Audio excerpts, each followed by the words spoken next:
First, notice when things have taken a turn for the worse. Things may start to slide slowly or quickly. You may notice that you've gone off track in several ways. Some of these ways are glaringly obvious, such as if one person says something extremely hurtful. Other times, going off track can be more subtle. Pay attention to your feelings and intuition.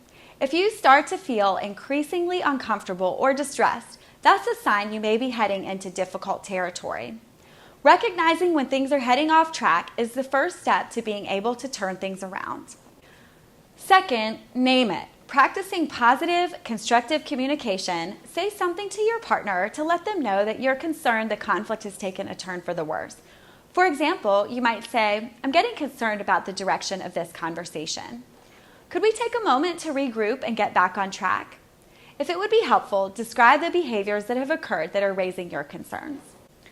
For example, you might say, "I realize that I've said some things that are hurtful to you, and I apologize. I want to get this conversation back in a positive direction." Or you might say, "I hear you raising your voice, and it's making me feel uncomfortable with continuing this discussion, since it's hard for me to really be able to listen when I hear that tone of voice." Of course, sometimes you might be able to name it just by acknowledging your concerns internally without raising your concerns to your partner. In this case, you may say to yourself, "Okay, I feel like we're heading off track here. Let me try using more calm, positive words to see if I can change the direction of the conversation." In either case, the more clear you can be that you're going off track, the more likely you'll be able to move to the next step. Third, take intentional next steps to get back on track. After you've noticed and named your concern that the conflict has started to get derailed, you and your partner can begin to work intentionally to create a more positive context for addressing the issue before you.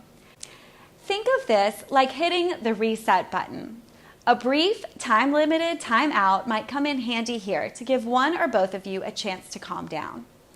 Whether or not you use a timeout, this is a time to re-engage your best communication and conflict management strategies as you move back into discussing the issue in a more constructive way.